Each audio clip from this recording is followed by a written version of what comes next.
Ilan sukat? So yung mga karon, pinapa-eskwela natin. So tumbok-tumbok lang. Okay. Tama-tama lang siguro ka. Oo, sige. Manipis lang. Yan na yung tumbok ng eskwela niya. Oo. Punta dito sa kabila, no? Okay, punta dito. Tapos sinulugan mo, yan na yung hulog. O sige. Yung kapal ng Tapos dito. Dito lang medyo magkakapal-kapal lang din, no? Yan, dyan. O, sige. Ayan, so yan mga Oragon. Andito tayo ngayon sa taas. So, update ko naman kayo sa ginagawa natin dito. So, lahat na ng trabaho dito, kadahan na. So, pinaka-eskwala natin yung lahat ng mga, mga palitada natin dito. Pinapa-eskwala ko para pang nag-tiles.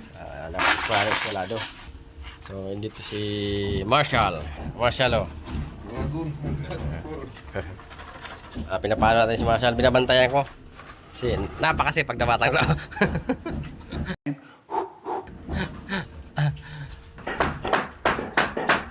Naman si Domingo. Nag-layout na rin si Domingo sa palitadaan niya. Ako rin magplaster dito para tulong na rin at kahit paano. Plasteran natin yan. Yan na yan.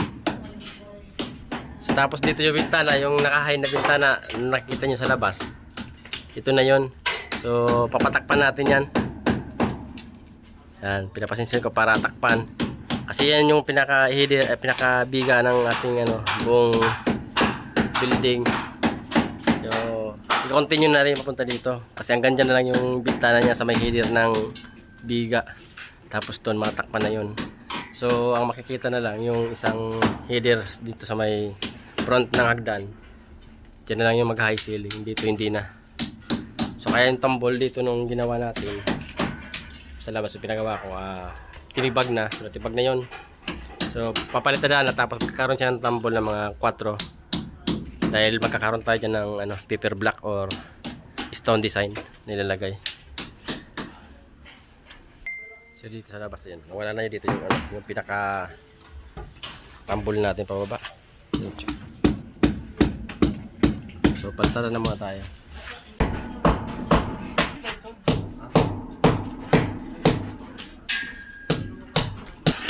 So, unang layout sa pagli-layout ng palitada, siyempre papakuan nyo muna. Papakubaba taas, papakuan. Tapos, lalagyan ng tansi. Pag nalagyan ng tansi, yun na yung kukuhanan nyo ng ulog. Kukunin din yung sukat, tapos ipapasa dito. Yan. So, dapat, kuha ng sukat nung dito, ganun din yung sukat dun sa dulo. Doon, eskwalado yung pagkagawa. Kailangan parehas yung sukat. Tapos pag nakuha na yung sukat, hulugan na. Pag nakuha na yung hulog, yan, tuturo mo lang yung tatapatan mo lang to. Tatapatan mo lang to ng hulo, itong tansin mo, tatapat mo dito sa sukatin mo lang kung ilang diferensya. Pag nasukat mo na yan, yan na yun. Tapos dito sa kabila, ganoon din, tapatan mo lang, sukatin mo lang dito ng taas. Okay na yun.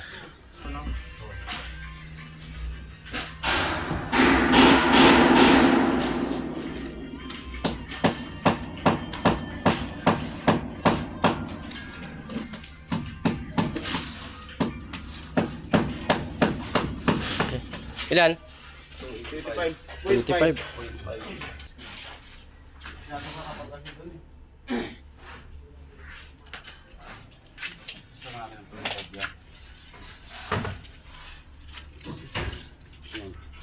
Okay. Okay. Yan na yun. Ayan na yun. Oh.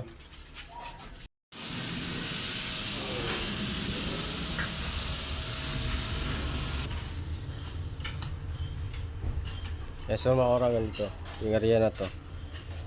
Yan. So si Jer ang tumitira dito sa kwarto na to, dito sa master room. Yan. Naikot. So tapos niya na to. O kaya dito na siya sa may sa may papuntang CR, tapos dito sa may cabinet, kasi cabinet to. So dito ganun din to, eskwalado rin to. Yung eskwala natin para maayos yung kalalabasan ng master.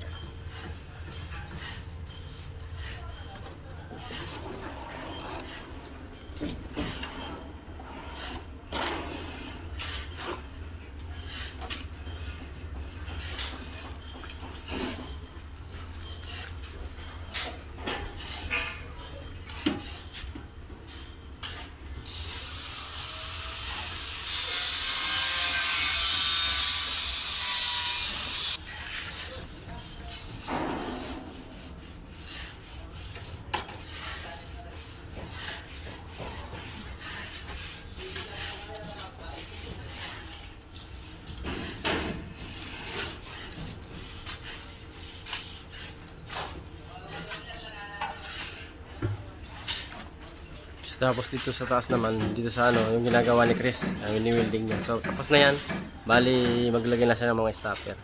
Tapos i-convert na lang niya yung mga ano, mga naka-asli natin ng mga bakal. Kakalab niya dyan sa ano, sa ating raptor. Alam na lang yung kulang yan. Lahat mo yan, ano, lahat mo yung pinturahan. Oo, lahat yan, kaya sa loob, brass. Yung loob, brass. Tapos yung ano, roller para mabilis yung ano, no? So lahat na yan pinapinturahan na natin. Kasi yung mga next stick pwede na magbubong.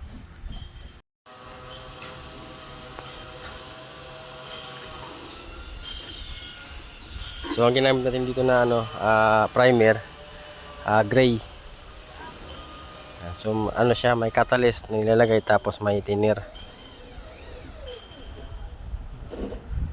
So ang paghahalo nito, estimatein mo lang kung kaya mong tapusin sa loob ng maghapon. Kasi hindi natin alam yung panahon kung uulan o hindi. Dahil kaya ginagawa natin, konti-konti lang, yung tama lang na maubos. Dahil sa paghalo, kailangan ganyan, no? So pag namasdan mo ng tumitigas na, lagyan mo na siya ng thinner para lumambot ulit kapag tumitigas. Kasi yung catalyst, mabilis tumigas yun. Dapat maka-balance lang. Tapos dito naman si tatay, ito na yung canopy na ginagawa rin niya. Mamaya lang bubuhusan natin yan.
Tapos na pinapalitan na Kadol, karma akong barang.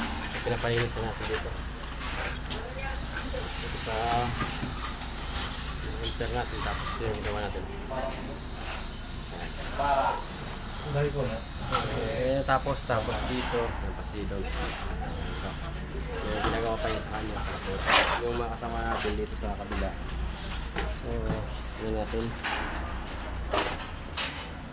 Dito.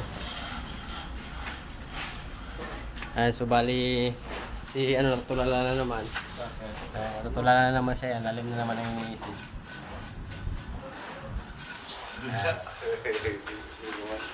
Saus.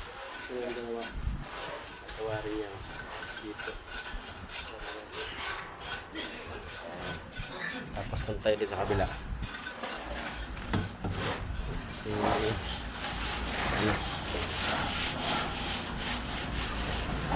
ito sa pinapalitan nila. So bali pinipitikan muna nila kasi mataas yan, pinipitikan muna nila para may pundo sila. Tapos para bukas manipis na lang yung matapalan. Kukunin ko dun sa Mataas yan kanina doon. matapalan. Tapos dito sa kabila naman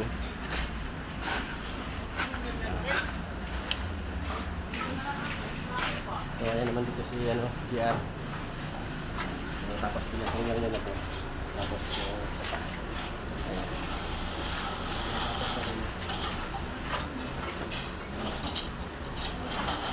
Ayan, nilinis ko yung hari.